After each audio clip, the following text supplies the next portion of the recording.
Yeah. So I'm a first generation college student. I grew up in Connecticut. I went to Syracuse University.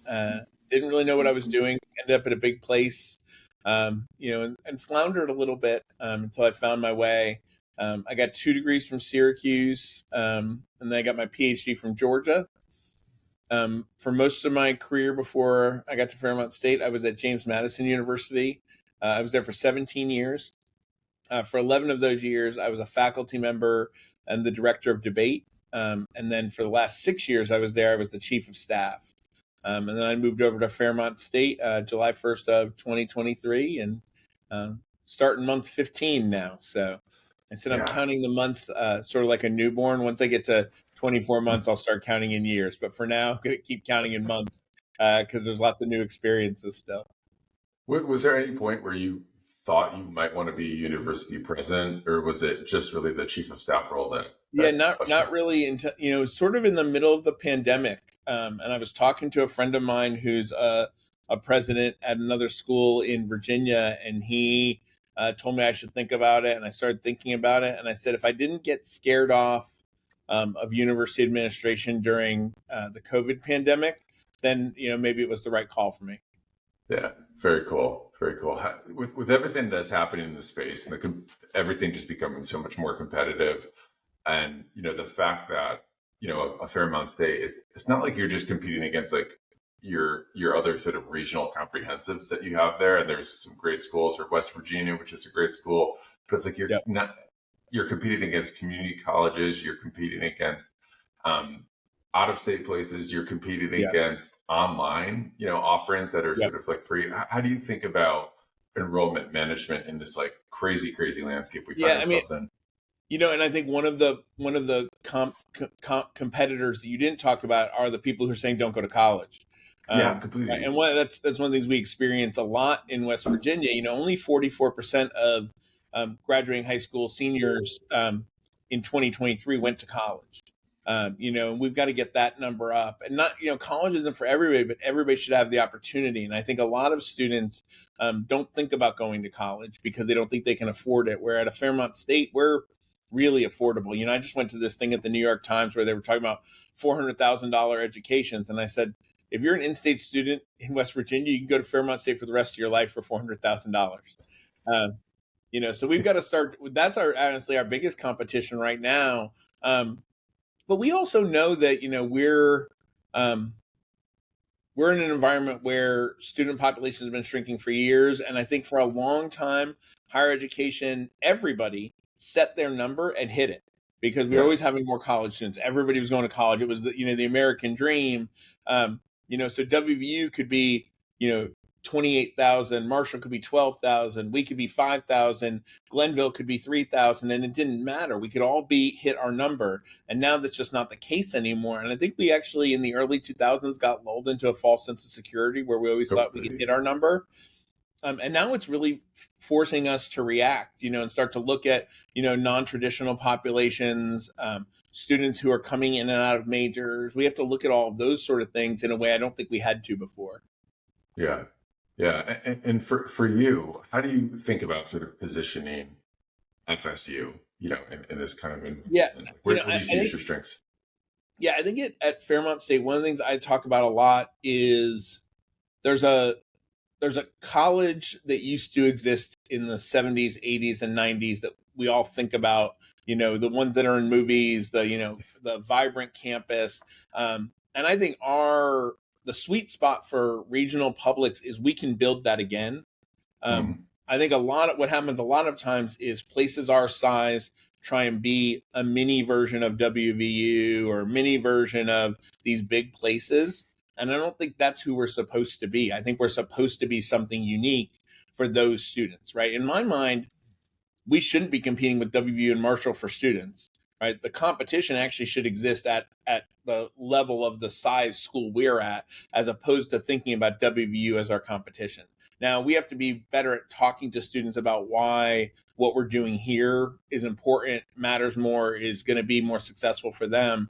Now, I had a really interesting conversation with somebody who works for a non-higher ed institution, a for-profit company, who said, you got to figure out how to do what you do and scale it up like Amazon, right? How do you do and then do that for the masses?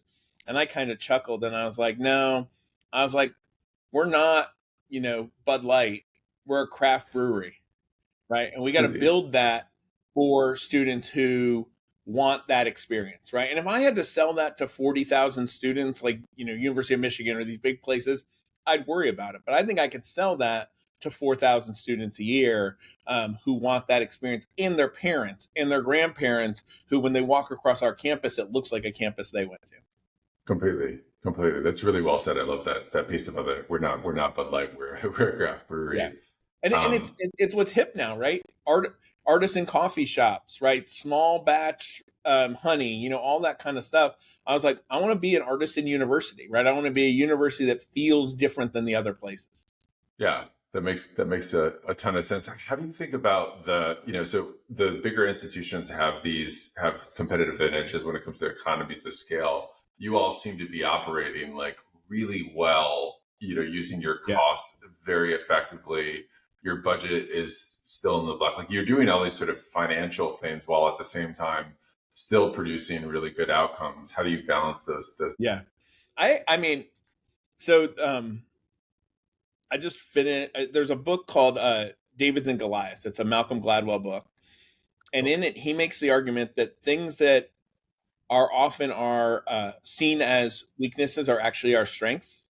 And I think that's true for the regional public. I think right now the big places, part of the reason why they're struggling and trying to figure out how to make a new budget model work is because in order to have a foreign languages department, right, these big places have to have 15 to 20 faculty, right? They have to have 6 Spanish faculty, right? They have to have 5 faculty who can teach Mandarin, right? We don't have to do that because we're building it for a smaller student population, right? The other thing it allows us to do is we can build a base. So if we build a base, the example I always use is entrepreneurship, but you can use it in a lot of different places. But if we build a base of entrepreneurship, then all we have to do is hire faculty members who teach in their specialties and layer it on top of that base, right? And it allows us to be flexible. The beauty of a regional public is we have the flexibility that a big place doesn't have, or a private that's based solely on tuition dollars doesn't necessarily have. So we have that flexibility.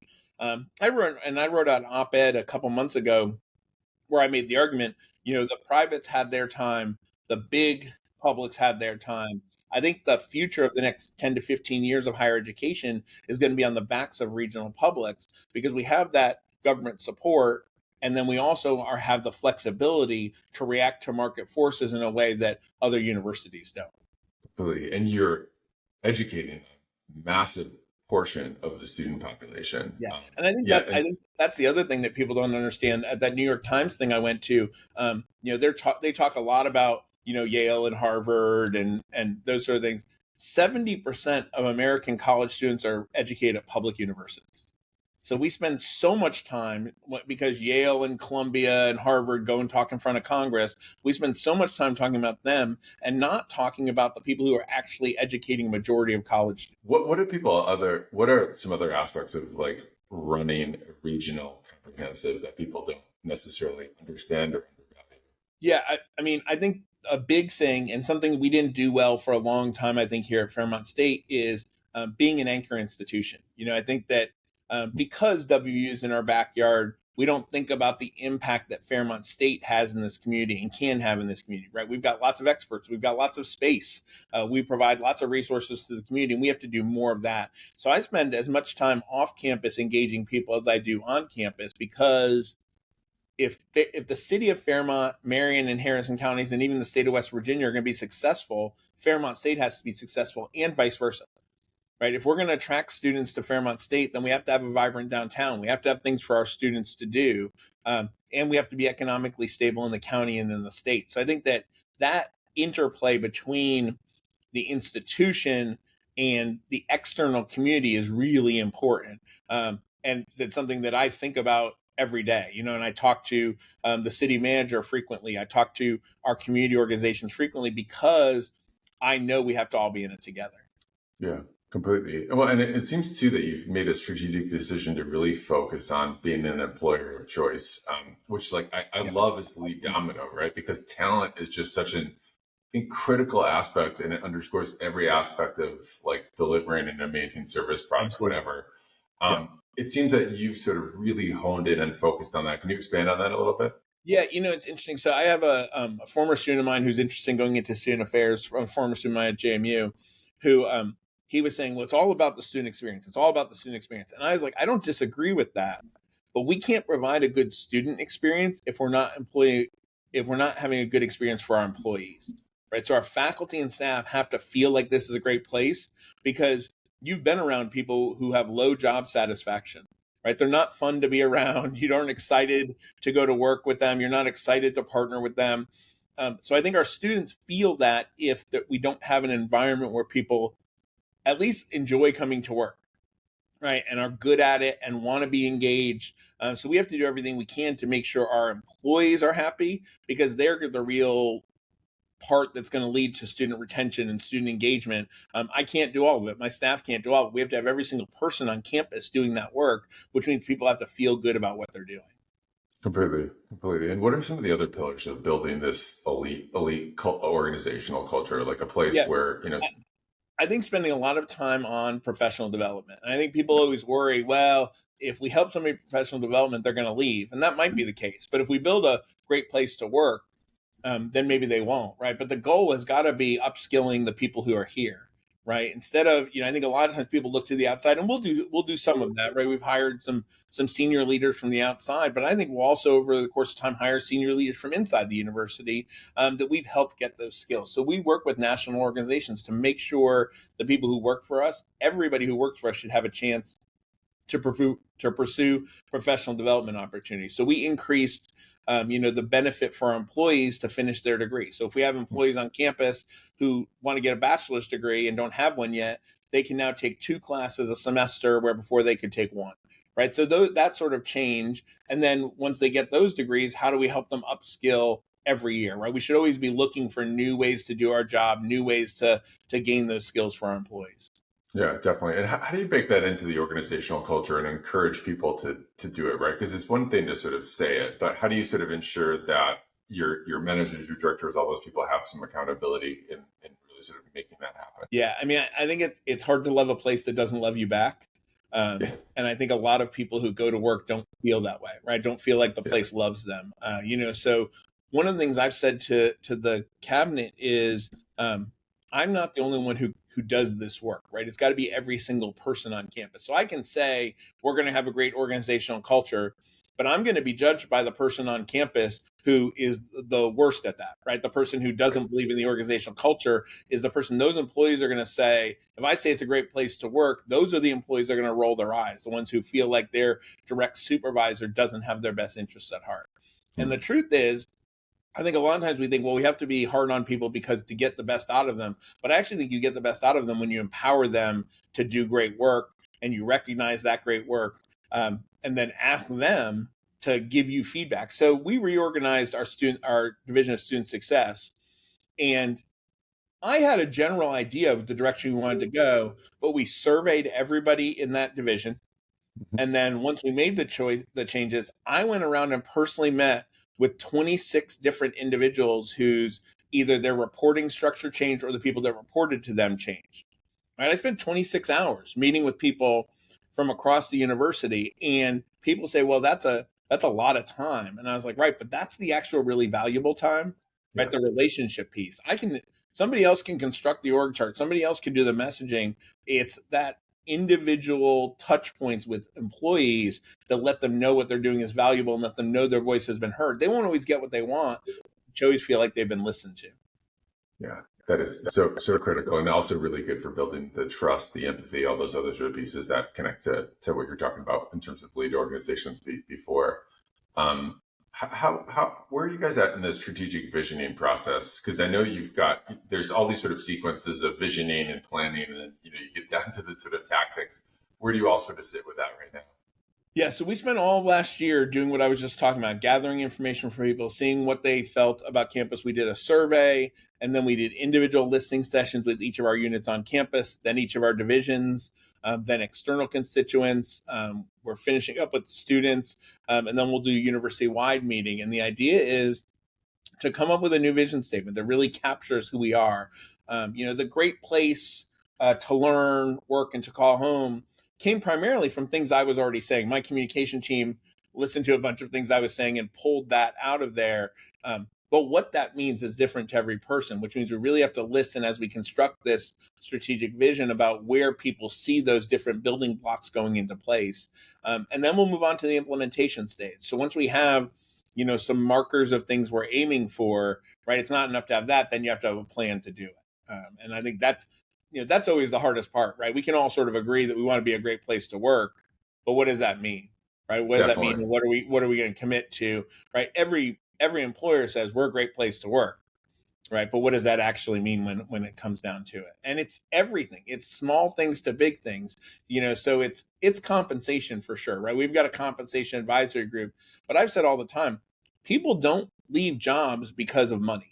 Right? Some people do, but very few do. Usually money is the excuse to leave a job you want to get out of, right? So instead we have to build a culture where people don't want to leave.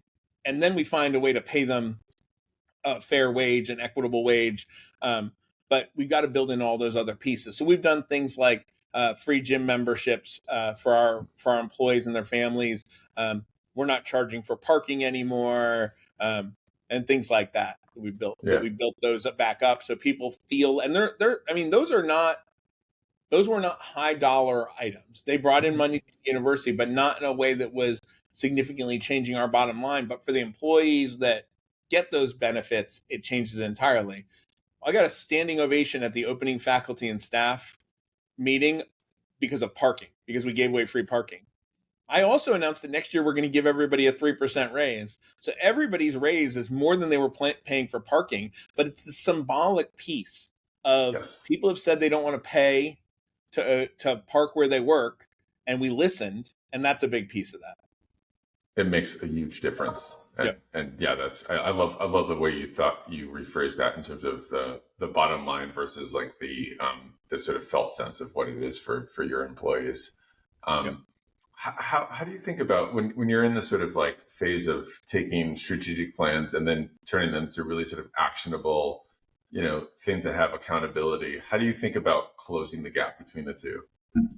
Yeah, and I think that's the hardest part. At a big organization, we're smaller than any place I've ever been before, but it's still a huge organization, right? There's still hundreds of employees and thousands of students, plus all of our external constituents.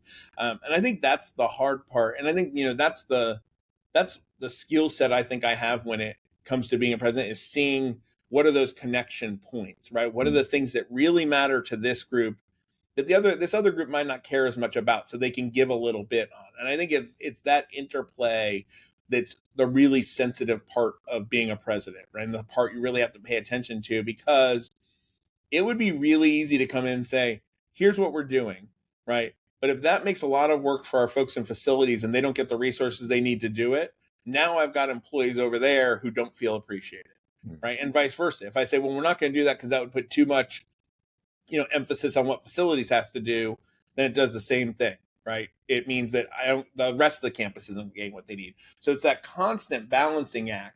So, I go in a lot of times and I have ideas that end up not being where we come out on the backside, right? I say, what if we did it this way?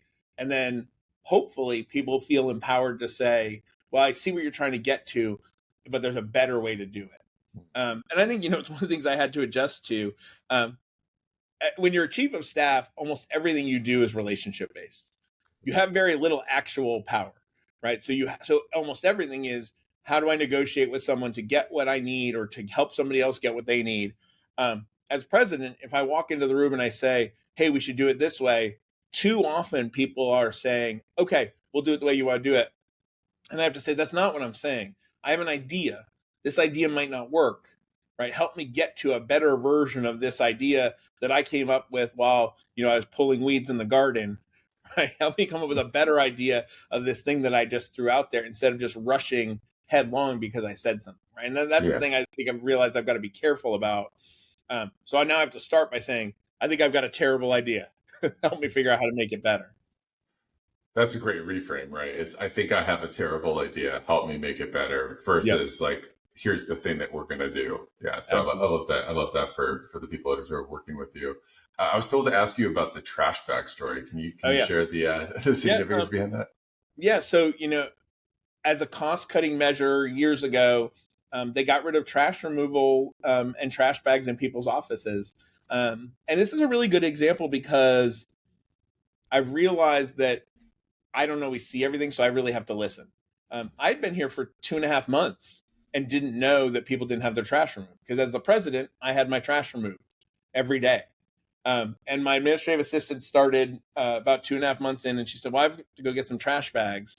And I said, "Well, just get them from housekeeping." And she said, "Oh no, they don't empty our trash; they only empty your trash."